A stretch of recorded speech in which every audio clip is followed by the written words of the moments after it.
do Senhor Jesus, nós abençoamos a vida do teu filho e suplicamos que o Senhor use ele em tuas mãos e fale conosco nesta manhã através da pregação da palavra. Em nome de Jesus, em nome de Jesus. Amém. Amém. Eu vou ser bem rápido, porque hoje é dia das mães, né? Tem muita mãe que ainda tem que limpar a casa ainda. Fazer almoço, né? Fazer almoço. Mas hoje eu queria falar sobre, na verdade, tinha preparado outra palavra, e depois eu lembrei que eu tinha esquecido, sinceramente, eu esqueci de que hoje era o dia das mães, eu tinha esquecido. Daí eu falei, vixe, então tem que fazer alguma coisa rapidinho. Mas eu queria falar hoje sobre a linhagem de Jesus. Quando a gente fala sobre a linhagem de Jesus, todo mundo imagina que foi a melhor linhagem, né? Por exemplo, tem a linhagem dos reis, né? Toda a linhagem dos reis, fazendo parênteses, ela é planejada, ela é escolhida a dedo. Não existe uma pessoa na realeza que seja, eu vou colocar assim, mau caráter, pessoa que não tem, ou não tem qualquer ligação com a linhagem real. A gente vê muito as cerimônias da família real na Inglaterra, né? Eles são selecionados. De alguns anos para cá, de algumas décadas para cá, que entraram algumas pessoas que não eram necessariamente da realeza, mas se tornaram da realeza, porque de alguma forma tinham algum vínculo com a realeza. E que nós olhamos para Jesus, a gente imagina que a genealogia de Jesus, a vida de Jesus, de uma certa forma, entendeu? Os antepassados de Jesus eram todas pessoas que eram certinhas, né? E aí a gente olha e nós percebe que nem sempre é dessa maneira. Eu quero que você abra a tua Bíblia.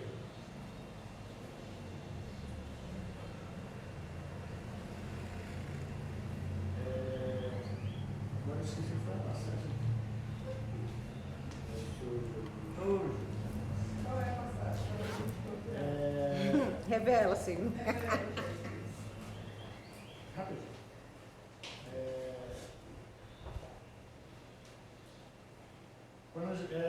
A primeira pessoa que nós vamos falar da linhagem de Jesus é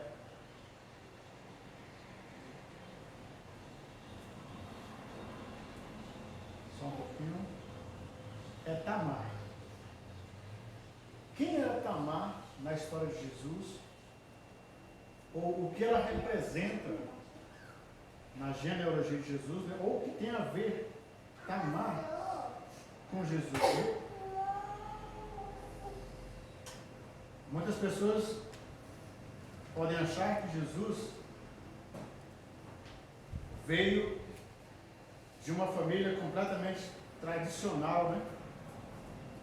Aquela família, Jesus, como filho de Deus, representante legal de Deus aqui na terra, ele tinha que ter colocar assim, os antepassados, todos eles bem certinhos, bem organizadinho, de uma família bem tradicional, uma família bem ajeitadinha.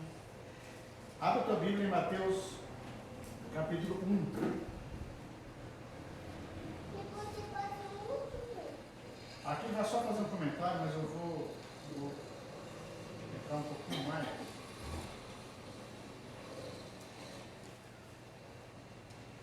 Mateus 1.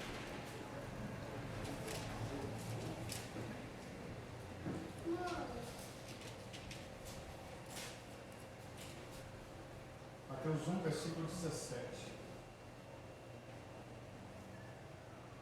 E fala assim, versículo 16. Jacó foi o pai de José, que foi o marido de Maria, a mãe de Jesus Cristo, o Messias. Assim houve 14 gerações, desde Abraão até o rei Davi. 14 desde o tempo do rei Davi até o exílio, e 14 até o exílio de Cristo. De uma outra tradução fala de Tamar, que foi o segundo fala. O segundo, né? Abraão gerou Isaac, Isaac gerou Jacó, e Jacó gerou a Judá e seu filho.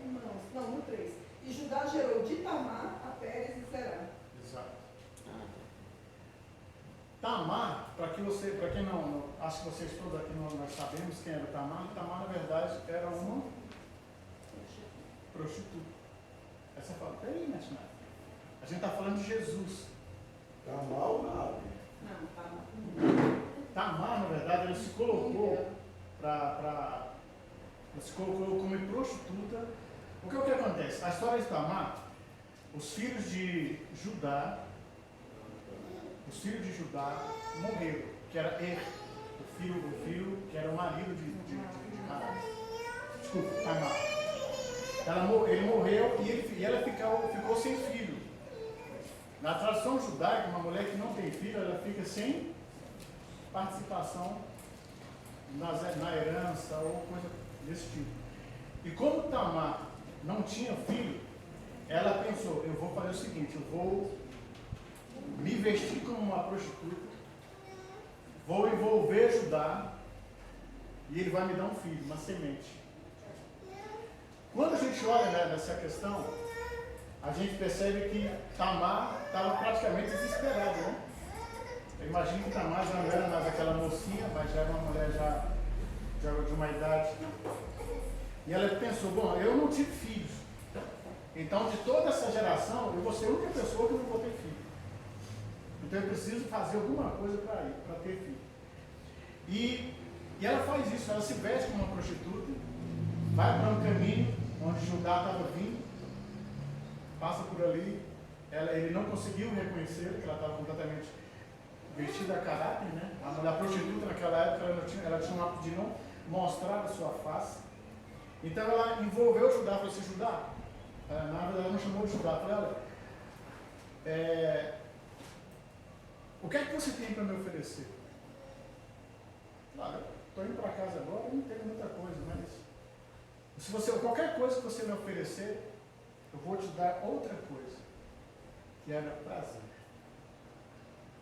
E na verdade Judá foi com Tamar, deitou com ela, e como prova disso, como prova do que ela tinha pedido para ele deu um anel, que era um símbolo que ele tinha da família dele, e era também um símbolo que ele usava para marcar, entendeu? A questão de compras, enfim, negócios que ele fazia, então ele tinha. Ele entregou um cordão e entregou o cajado para ela. A princípio ele falou para ela, olha, eu posso te dar um cordeiro. Passou-se os tempos, né, da mulher, ela engravidou e de repente alguém chega para ajudar e fala, Judá, tem uma notícia para ti, o que foi? Tamar vai ter filho.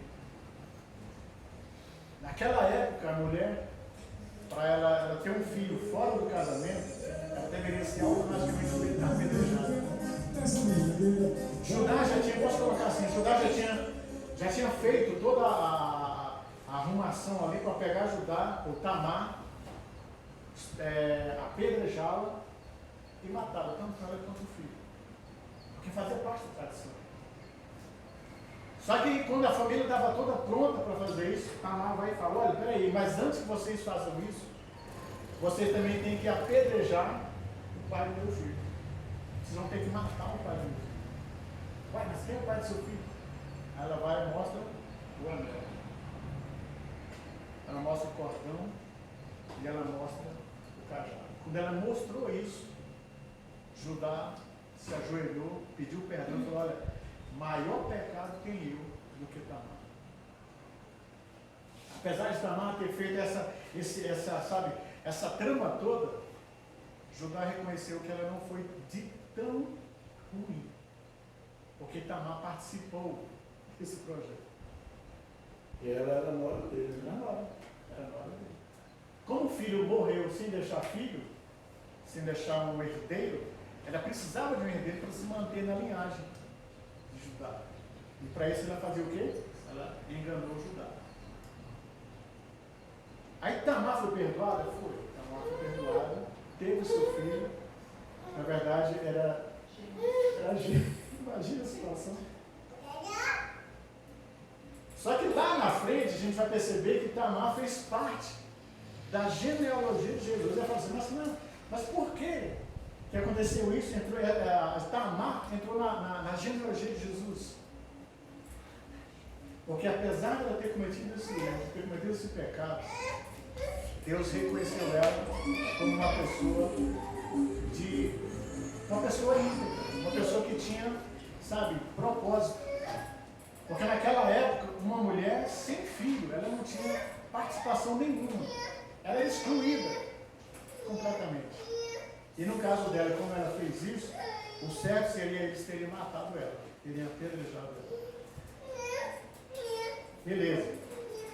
Só que aí, a história continua. Depois nós vamos ver que o que salvou a Tamar foi justamente o fato dela ter planejado ter um filho.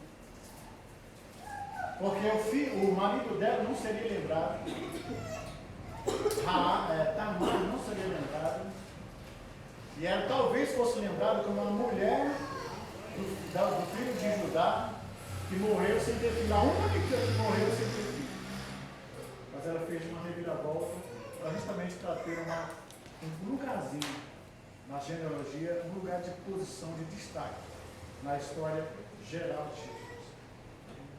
Mais na frente, nós vamos ver outra mulher que também foi muito importante na história de Jesus, que foi Raabe.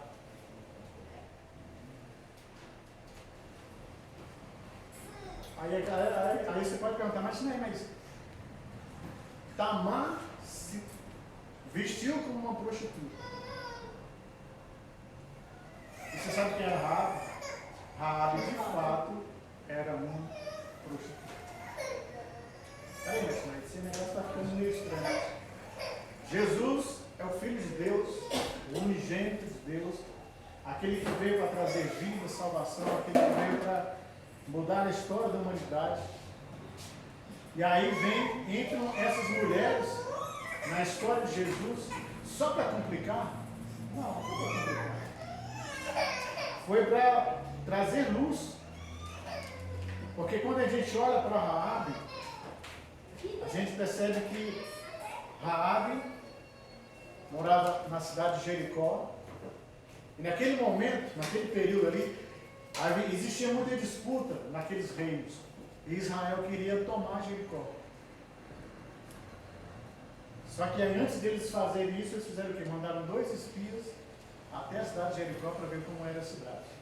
Como eram os homens, como eles viviam, qual eram os pontos fracos daquela cidade, para que eles pudessem fazer a tomada da cidade de uma boa, sem problema nenhum. Sabe como a gente vê nos filmes? Vai aqueles espias, dão uma pesquisada, vê, olha, é fácil a gente entrar lá. Aí vão lá, com o exército detona com tudo. A mesma coisa aconteceu com Jericó. Só que quando os espias sobem, eles conseguem encontrar Raabe. E Raabe reconhece que eles vieram para tomar a cidade, para destruir a cidade. A história, na verdade, não menciona, mas provavelmente é possível que Raabe tenha gostado de algum dos espias. E falou, olha, se vocês vão destruir a cidade, eu queria pedir uma coisa para vocês. Salva minha vida. Faça o que quiser com a cidade, mas salva minha vida. Quando a gente olha para Raabe, a gente percebe que Raabe era uma mulher. Imagina uma mulher prostituta. Imagina a sua cabeça, como é uma mulher prostituta? Ela é completamente depravada, é uma mulher deprimida, é uma mulher angustiada, é uma mulher que, se a gente for analisar, entendeu? Ao pé da letra, ela não tem muita perspectiva de vida. Porque boa parte das mulheres que vivem com essa prática, muitas delas são violentadas. Imagina a situação. Talvez Raabe tivesse um período, talvez, sofrido algum abuso, algum tipo de violência. E ela falou, olha, já que vocês vão destruir a cidade, me levem junto, salve minha vida. Não me deixem morrer aqui. E os espias falaram para ela, olha, a gente vai vir, vai destruir a cidade. Você vai pegar um pano vermelho vai pendurar na sua janela. Todo o povo de Israel, todos os soldados vão saber que você é errado, que esse pano vermelho está na sua casa. Quando a gente olha a história de Jericó passou por vários processos de destruição e reconstrução. A Bíblia comenta que os israelitas foram lá e destruíram a cidade inteira. Derrubaram os muros. Mas o muro, ou a parte onde estava a casa de Raabe, ficou intacta. Aí você consegue pensar, como é que pode? Uma cidade inteira destruída e fica uma parede, um muro gigante ali, intacto. Deus entrou no negócio. A vida de Raabe foi salva, não porque ela de repente se arrependeu, não que ela salva, eu me arrependo de tudo que eu fiz. Tem muita gente que quando olha para a gente, para nós, alguns cristãos, uma vez fui perguntar para mim, Martinai, se eu for contar minha história não é das melhores. Eu não vou contar, mas era meio complicadinho. Mas imagina, na igreja tem ex-viciados, na igreja tem viciado que eu falo, posso colocar entorpecente, viciado em jogos, viciado em sexo.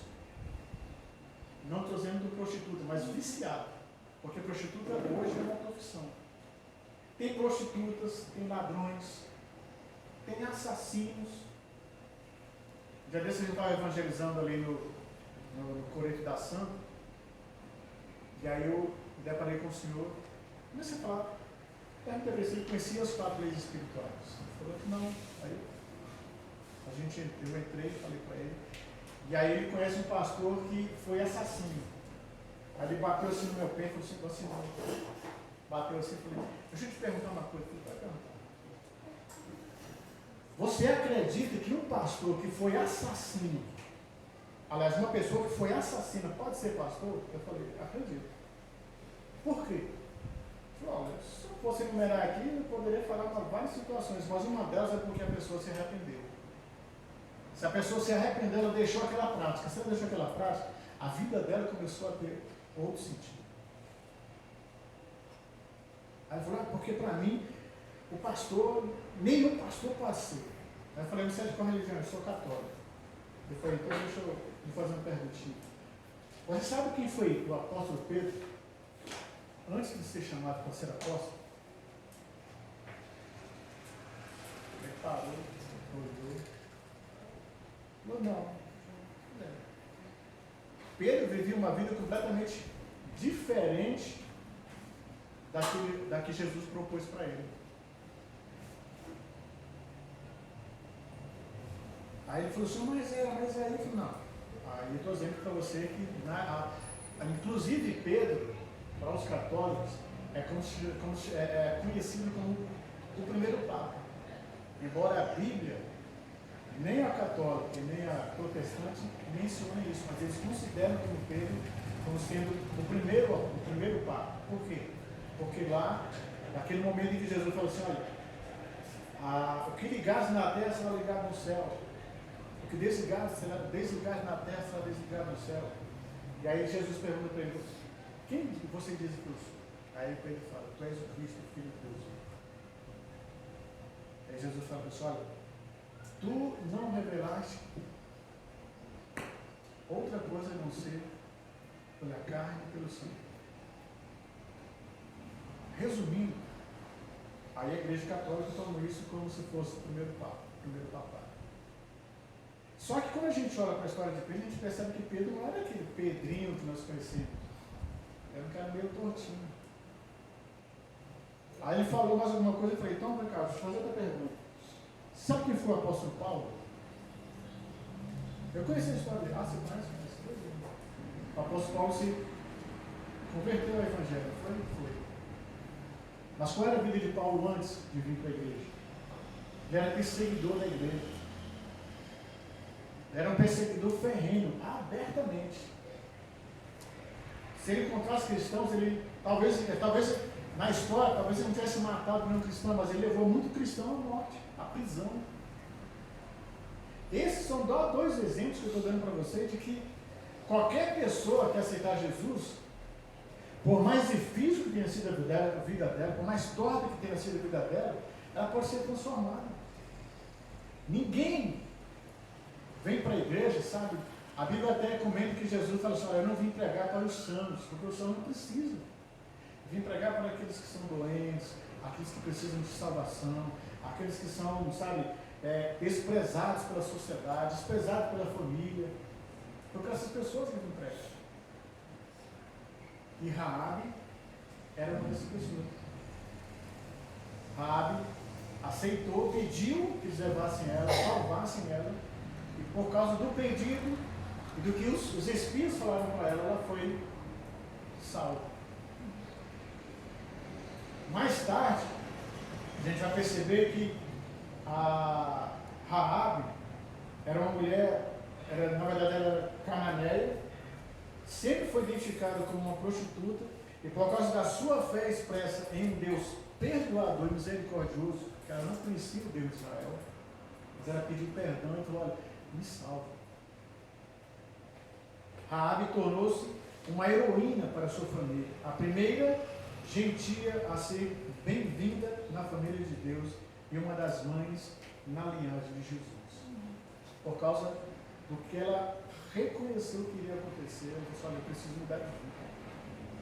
Eu passei minha vida inteira escrava do pecado, a vida inteira, nós vivendo essa vida, e eu não posso continuar. Preciso mudar. Quando nós olhamos para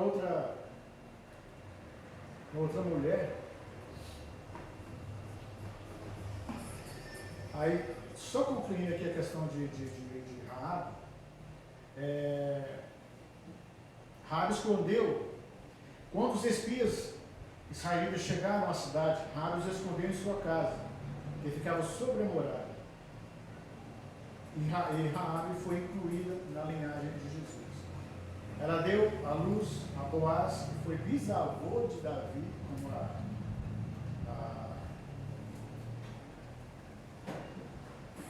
tornou-se assim da linhagem de Jesus. O Novo Testamento, o Evangelho segundo Mateus, informa que Raabe teria sido esposa de Salmão, a mãe de Boaz, e no Evangelho segundo Lucas também cita Salmão como pai de Boaz, entrando assim para a genealogia de Jesus, o rei de Israel. E a casa de Raabe não foi destruída pela fé que ela depositou no Deus de Israel. Outro exemplo de mulher que entrou na genealogia de Jesus é Maria, a mãe de Jesus. Existem alguns estudiosos que fazem comentários que Maria, mãe de Jesus, ela se prostituiu. Por que ele falou isso? Porque na verdade, assim, olhando os conceitos de Deus para fazer milagres, para fazer coisas inacreditáveis, Deus usou mulheres que eram completamente fora do padrão. E para os judeus, uma mulher, para você ter ideia, o anjo aparece para José e Maria e fala: olha, saiam de Jerusalém e vão para outra cidade, porque Herodes vai querer matar a criança. Só que antes disso, na verdade não foi só Maria, mas José teve um sonho. E que o anjo falou para ele: olha, Maria vai ter um filho. Só que até então, é como se José não tivesse tido relação com ela. Aí imagina, a cabeça de um homem, a mulher vai ter filho, o homem não teve relação com ela, o que o cara pode pensar? Só que aí a história, que também comenta aqui, deixa claro que os próprios judeus, alguns, quando olham para Maria, a história de Maria, não vê Maria como uma mulher perfeitinha. Vê Maria como também uma mulher que tivesse feito relações antes do casamento, e por isso foi o teu filho. Só que a gente sabe que foi um propósito de Deus. Maria recebeu aquela palavra o sonho, tanto para Maria quanto para José, tiveram um filho, e esse filho foi chamado o libertador de Israel. Agora, quando a gente olha para Israel, a gente percebe que Israel, ele esperava um Jesus que fosse guerreiro, que pudesse enfrentar o exército de Roma e destruí-los. Só que Jesus veio completamente diferente. A Bíblia comenta que Jesus veio com roupas comuns, de uma família completamente comum, diferente de tudo aquilo que eles esperavam. Tanto é que dentro de Israel, existem aqueles que são os tradicionais, eles até hoje esperam o Messias chegar. Para eles o Messias ainda não veio. Dentre essas tem a classificação, tem os judeus ortodoxos e tem os judeus cristianos. Os ortodoxos até hoje acreditam que Jesus ainda não veio, o Messias ainda não veio. Então, Maria, judia, nascida em Nazaré, há mais de 2.000 anos, e quando, na verdade, Israel já era, vamos colocar assim, fazia parte do Império Romano, e para o cristianismo, ela tem um papel fundamental, porque ela tornou-se a mãe de Jesus Cristo. Jesus fazia milagre. Agora imagine, a mulher, por exemplo, aqui tem três mulheres aqui que gostam de cuidar da casa, né? Agora imagina, Jesus chegava, o pessoal bate na porta e fala: Nil! Jesus está aí? Ela acabou de limpar a casa, acabou de arrumar a casa, o almoço já está praticamente pronto. Mas na casa de Jesus havia um rodízio constante, eram pessoas toda hora buscando Jesus para fazer o quê? Jesus, olha por aqui, olha para fulano aqui. Sabe aquela romaria?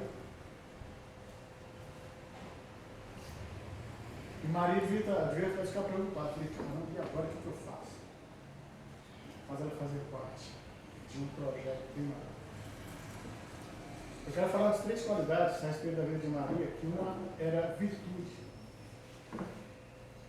Maria entendia que foi uma mulher plena, cheia de virtudes, mas algumas que eu quero destacar também. Primeiro, obediência. Maria era obediente.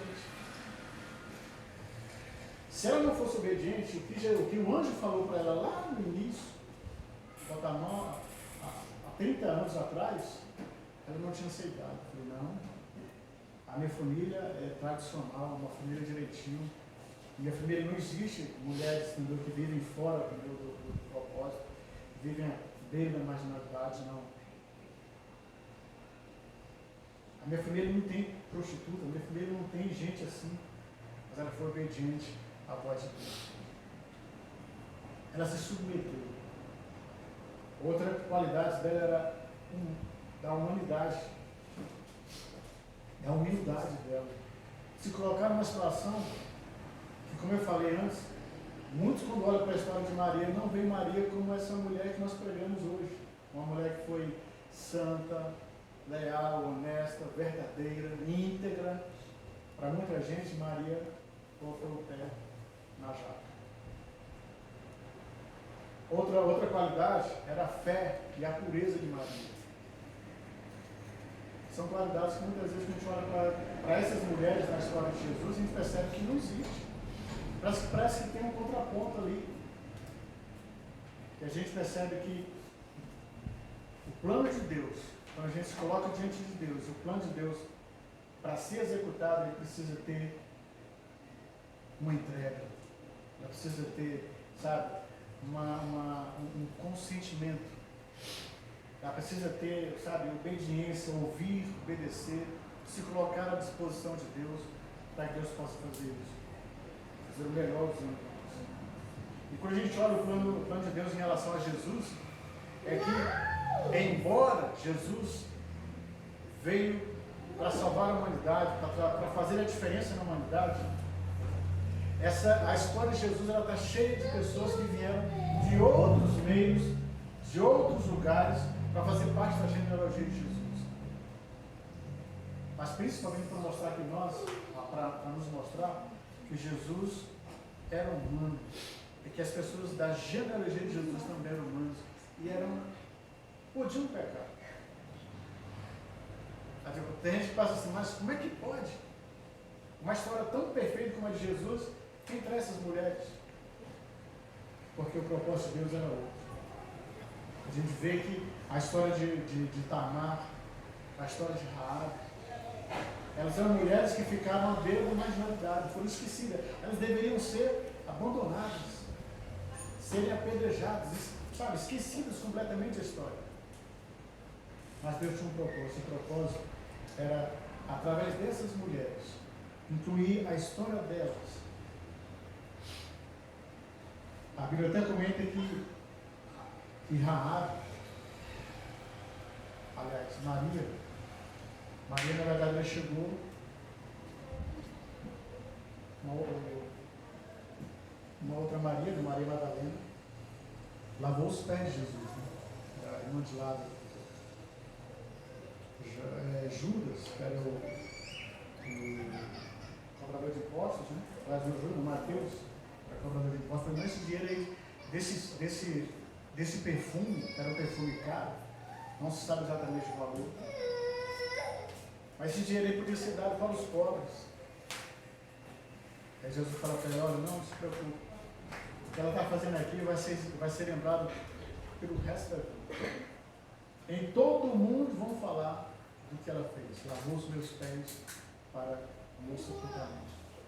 Enfim, a história de Jesus, que nós conhecemos hoje, o Salvador, o Perdoador, aquele que se entregou para trazer vida nova para a humanidade. Ele teve pessoas na vida dele, na genealogia dele, que foram super importantes para que Jesus pudesse ser quem ele foi e o que ele era na nossa vida. Para que a gente possa entender que nós não somos melhores do que Tamar, nós não somos melhores do que Raabe, nós não somos melhores do que Maria. Nós precisamos nos colocar na condição de servos. Quando a gente se coloca na condição de servos, o próprio Deus se encarrega de providenciar meios para que a gente seja alcançado, visitado, curado, abençoado, por causa de uma